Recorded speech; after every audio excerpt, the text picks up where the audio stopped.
Bonjour à tous et bienvenue dans cette nouvelle vidéo. Dans la vidéo précédente, je vous avais parlé de la législation religieuse de Constantin. Aujourd'hui, j'aimerais continuer ce thème en abordant une autre question qui est celle du concile de Nicée. Le concile de Nicée est en fait une réunion d'évêques convoquée en 325 par l'empereur Constantin. Or, comme pour la question de la législation religieuse, on entend souvent tout et n'importe quoi à propos de ce concile. En réalité, ce concile a laissé trois œuvres principales. Un credo, c'est-à-dire un petit texte qui exprime ce que croient les chrétiens, donc les évêques réunis lors de ce concile. 20 canons. Canon est un terme grec pour dire règles, donc en fait ce sont surtout 20 règles disciplinaires au sein de l'Église et une lettre. Et étant donné qu'on entend beaucoup de choses, je me suis dit que le plus simple, c'était tout simplement de vous lire ces différents textes pour que vous puissiez vous-même vous rendre compte de ce qui a été dit et de ce qui n'a pas été dit lors de ce concile. J'ai donc avec moi les textes de ce concile que je vais vous lire. Je vais commencer par le credo, c'est-à-dire un petit texte qui exprime ce que croient les chrétiens. Ce credo est une réponse aux thèses d'Arius. Exposition de la foi des pères.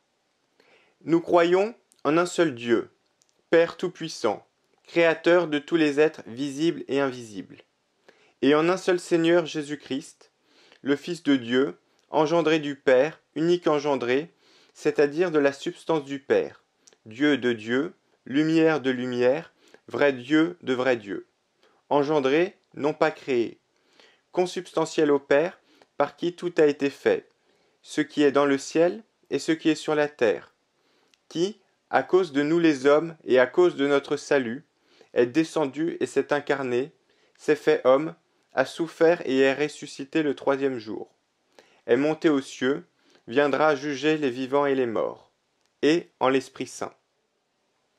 Ceux qui disent « Il était un temps où il n'était pas », et « Avant d'avoir été engendré, il n'était pas », et qu'il est devenu à partir de ce qui n'était pas, ou d'une autre hypostase ou substance, ou qui affirment que le Fils de Dieu est susceptible de changement ou d'altération, ceux-là, l'Église catholique et apostolique les anathématise. Voilà donc le symbole de foi de Nicée. Je vais maintenant vous lire les 20 canons, c'est-à-dire les 20 règles disciplinaires qui ont été prises lors de ce concile. Canon numéro 1. Sur ceux qui se rendent eux-mêmes eunuques et ceux qui le deviennent du fait d'autrui. Si quelqu'un a subi de la part de médecins une opération durant une maladie ou a été châtré par des barbares, qu'il reste dans le clergé.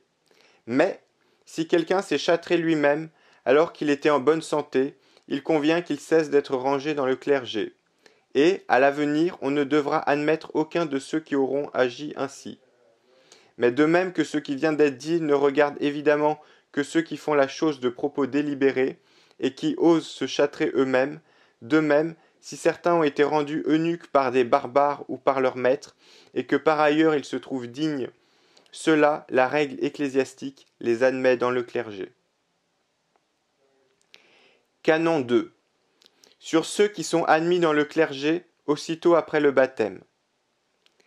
Étant donné que bien des choses contraires à la règle ecclésiastique se sont produites, soit par nécessité, soit qu'on ait eu d'autres motifs, au point que des hommes passés tout récemment de la vie païenne à la foi et catéchisés en peu de temps ont été aussitôt conduits au bain spirituel et en même temps qu'ils étaient baptisés, ont été élevés à l'épiscopat ou au presbytérat. Il a semblé bon qu'à l'avenir, rien de tel ne se produise. Car d'une part, il faut du temps au catéchumène, et de l'autre, après le baptême, il est besoin d'une plus longue épreuve. Car le texte de l'apôtre est clair qui dit que l'évêque ne soit pas un néophyte, de peur qu'aveuglé d'orgueil, il ne tombe dans la condamnation et le piège du diable. Si dans la suite du temps un péché mortel pour l'âme était découvert à propos de cette personnalité, et que celle-ci en soit convaincue par 2 ou 3 témoins, ce genre d'homme doit cesser d'appartenir au clergé. Celui qui agit contre cette ordonnance et a l'audace de s'opposer à ce grand concile est en danger de perdre sa propre cléricature. Canon 3. Sur les femmes qui demeurent avec des clercs. Le grand concile interdit de manière absolue de permettre aux évêques, aux prêtres, aux diacres, en un mot à tous les membres du clergé, d'introduire auprès d'eux une compagne, à moins que ce ne fût une mère, une sœur, une tante, ou enfin les seules personnes qui échappent à tout soupçon. Canon 4. Par combien d'évêques faut-il établir un nouvel évêque? Le plus convenable est qu'un évêque soit établi par tous les évêques de l'éparchie. Si la chose s'avérait difficile, soit en raison d'une nécessité urgente, soit à cause de la longueur de la route, il faut de toute façon que 3 évêques se réunissent au même endroit, les absents aussi donnant leur suffrage et exprimant leur consentement par écrit, et fassent alors l'ordination. Que l'autorité sur ce qui se fait revienne dans chaque éparchie à l'évêque métropolitain. Canon 5. Sur les excommuniés, il ne faut pas qu'ils soient reçus par d'autres évêques, et sur la tenue des synodes 2 fois par an. Au sujet des excommuniés, qu'ils appartiennent à l'ordre des clercs ou à l'ordre des laïcs, la sentence portée par les évêques dans chaque éparchie aura force de loi, conformément à la règle prescrivant que ceux qui ont été excommuniés par les uns ne doivent pas être admis par les autres. Il faut cependant s'assurer que ces gens n'ont pas été exclus de la communauté par petitesse d'âme ou par animosité, ou par quelque autre forme d'antipathie de la part d'un évêque. Afin que la chose puisse faire l'objet d'un examen convenable, il a paru bon d'ordonner que chaque année, dans chaque éparchie, soit tenu 2 fois par an un synode, afin que les évêques de l'éparchie, se réunissant tous au même endroit, puissent examiner les questions de ce genre en commun, et qu'ainsi d'un commun accord, ils conviennent tous que ceux qui se sont opposés à leur évêque sont excommuniés avec raison, jusqu'à ce qu'il plaise à l'assemblée des évêques de porter à leur propos une sentence plus indulgente. Ces synodes devront se tenir l'un avant le carême, pour que, par la suppression de toute petitesse d'âme, nous puissions présenter à Dieu une offrande pure, et le second après la saison de l'automne. Canon 6. Sur ceux qui occupent le premier rang en raison de la supériorité de certaines villes, et qu'un évêque ne doit pas le devenir sans l'assentiment du métropolitain. Que les anciennes coutumes, en usage en Égypte, dans la Libye et la Pentapole, soient maintenues, en sorte que l'évêque d'Alexandrie ait le pouvoir sur toutes ses éparchies, puisqu'une coutume de ce genre existe aussi pour l'évêque de Rome. De même pour Antioche et dans les autres éparchies, que leurs prérogatives soient conservées aux églises.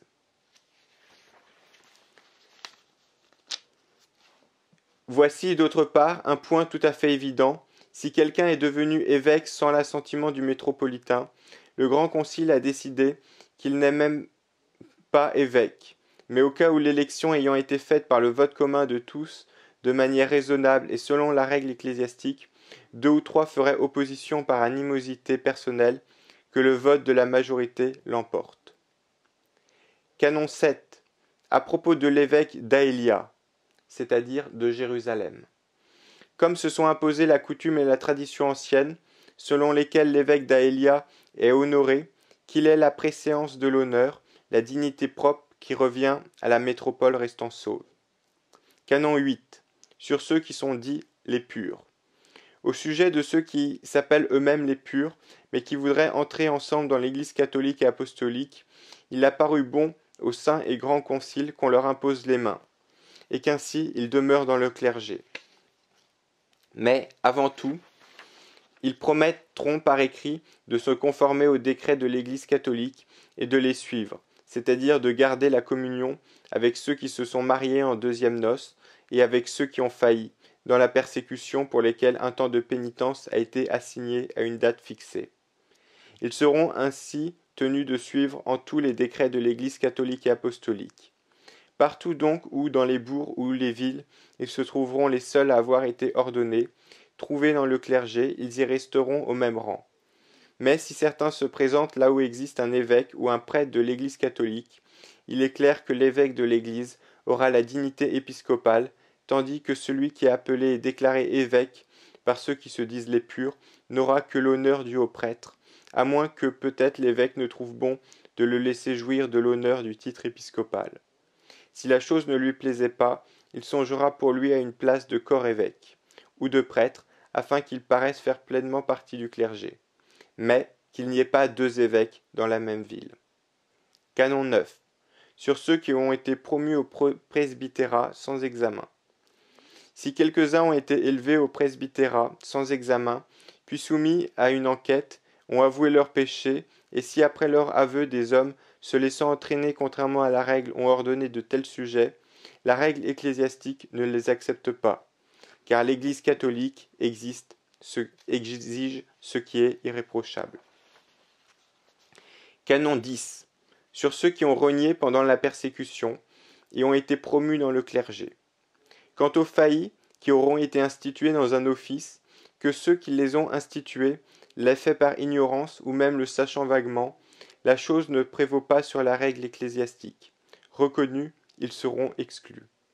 Canon 11. Sur ceux qui ont renié et font partie des laïcs. Pour ceux qui ont failli, sans nécessité ou sans confiscation de leurs biens, ou sans danger ou quoi que ce soit de pareil, ce qui arriva lors de la tyrannie de Licinius, il a paru bon au Saint Concile, même s'ils étaient indignes de bienveillance, d'avoir de l'indulgence à leur égard. Tous les fidèles qui sont véritablement repentants feront 3 ans avec les auditeurs et 7 ans avec ceux qui se prosternent. Pendant 2 ans, ils auront communion avec le peuple pour les prières, mais en s'abstenant de l'offrande. Canon 12. Sur ceux qui ont quitté les rangs de l'armée et sont retournés au monde. Ceux qui, appelés par la grâce, ont manifesté un premier élan et déposé le ceinturon, mais ensuite sont retournés comme des chiens à leur propre vomissement, au point que certains sont allés jusqu'à donner de l'argent et par des présents ont réussi à être appelés au service militaire. Ceux-là se prosterneront 10 ans après la durée de 3 ans passés avec les auditeurs. Pour tous ces gens, il convient d'examiner leur intention et la forme de leur repentir. En effet, ceux d'entre eux qui avec crainte, larmes, patience et bonnes œuvres expriment ainsi leur conversion par des faits, et non selon l'apparence, ceux-là, après avoir accompli le temps établi pour être auditeurs, pourront avoir part, à juste titre, à la communion, aux prières, étant admis qu'il est permis à l'évêque de les traiter avec encore plus d'indulgence. Quant à ceux qui ont subi leur peine avec indifférence et estiment que l'aspect extérieur du retour à l'Église est suffisant pour leur conversion, ceux-là seront tenus à accomplir tout le temps prescrit. Canon 13. Sur ceux qui cherchent à être reçus dans la communion de l'Église, à l'article de la mort. À l'égard de ceux qui achèvent leur route ici-bas, la loi ancienne et canonique sera encore observée maintenant, de sorte que celui qui achève sa route ne soit pas privé du dernier et plus nécessaire viatique. Si dans un état désespéré il obtient la communion avec l'Église et participe à l'offrande, et qu'ensuite il soit à nouveau compté au nombre des vivants, il se tiendra parmi ceux qui ont communion à la prière seule, jusqu'à ce que soit accompli le temps décidé par le grand et saint concile œcuménique. En général, pour n'importe quel mourant demandant de participer à l'Eucharistie, que l'évêque, après vérification, lui donne part à l'offrande. 14. Canon 14. Sur les catéchumènes qui ont failli. Il a paru bon au Saint et Grand Concile que les catéchumènes qui ont failli ne soient auditeurs que pendant 3 ans. Ils pourront ensuite prier avec les catéchumènes. Canon 15. Sur le clerc qui passe de ville en ville. En raison du grand désordre et des dissensions qui surviennent, il a été jugé bon d'abolir totalement la coutume contraire à la règle, si elle se rencontrait en certaines régions, c'est-à-dire qu'il est défendu à un évêque, à un prêtre et à un diacre de passer d'une ville dans une autre. Si quelqu'un, après la décision du Saint et Grand Concile, tentait un passage de ce genre, ou se prêtait un tel agissement, la manœuvre sera de toute façon frappée de nullité, et celui-ci sera rendu à l'Église pour laquelle il avait été ordonné, évêque, prêtre ou diacre. Canon 16. Sur ceux qui ne demeurent pas dans les églises dans lesquelles ils avaient été promus. Tous ceux, prêtres, diacres ou en général membres du clergé, qui, pour ne pas avoir devant les yeux la crainte de Dieu et ne pas connaître la règle ecclésiastique, s'éloignent par témérité de leur église, ne doivent en aucune façon être reçus dans une autre église. mais il faut les mettre totalement en demeure de retourner dans leur diocèse. Et, s'ils persistent, il convient qu'ils soient excommuniés. Si d'autre part quelqu'un osait ravir un sujet relevant d'un autre évêque, et l'ordonner dans sa propre église, sans l'assentiment du propre évêque dont s'est éloigné ce membre du clergé, l'ordination sera nulle. Canon 17. Sur les clercs qui prêtent à intérêt. Comme beaucoup de membres du clergé, se livrant à l'avarice et à la honteuse recherche du gain, ont oublié la parole divine qui dit « Il n'a pas donné son argent à intérêt », et en prêtant de l'argent exige des centièmes, le Saint et Grand Concile a décidé que si l'on découvrait que quelqu'un, après cette ordonnance, pratique la prise d'intérêt, ou recherche la chose d'une autre manière, ou réclame une fois et demie le prêt, ou imagine un autre type de gain scandaleux, il doit être chassé du clergé et son nom rayé du rôle. Que les diacres ne doivent pas donner l'Eucharistie aux prêtres et qu'ils ne doivent pas siéger avant eux. Il est venu à la connaissance du Saint et Grand Concile que dans certains endroits et certaines villes, les diacres donnent la communion aux prêtres, ce que ni la règle ni la coutume ne permettent, à savoir que ceux qui n'ont pas le pouvoir de faire l'offrande donnent le corps du Christ à ceux qui la font. Il a été appris de plus que certains diacres recevaient maintenant l'Eucharistie avant même les évêques. Tout cela doit disparaître, que les diacres restent dans les limites de leur attribution, sachant qu'ils sont les serviteurs de l'évêque et se trouvent en un rang inférieur aux prêtres, qu'ils reçoivent l'Eucharistie après les prêtres selon le bon ordre, que ce soit un évêque ou un prêtre qui la leur donne, qu'il ne soit pas permis non plus aux diacres de siéger parmi les prêtres, car cela se fait contre la règle et le bon ordre. Si quelqu'un refusait d'obéir, même après ses prescriptions, qu'il soit suspendu du diaconat. Canon 19. Sur ceux qui reviennent à l'Église de chez Paul de Samosate. À l'égard des paulianistes, qui font retraite ensuite vers l'Église catholique, la décision a été prise de les rebaptiser en toute hypothèse. Dans le cas où certains d'entre eux étaient auparavant membres du clergé, s'ils apparaissaient irréprochables et au-dessus de tout soupçon, qu'une fois rebaptisés, ils soient ordonnés par l'évêque de l'Église catholique. Mais si l'enquête montrait qu'ils sont indignes, il convient de les exclure. De même pour les diaconesses, et en général pour tous ceux qui sont sur le rôle de l'Église. On gardera le même principe. Nous avons fait mention des diaconesses qui sont inscrites en ce rang, puisqu'elles n'ont pas reçu d'imposition des mains, de sorte qu'elles doivent être de toute façon comptées parmi les laïcs. Canon 20.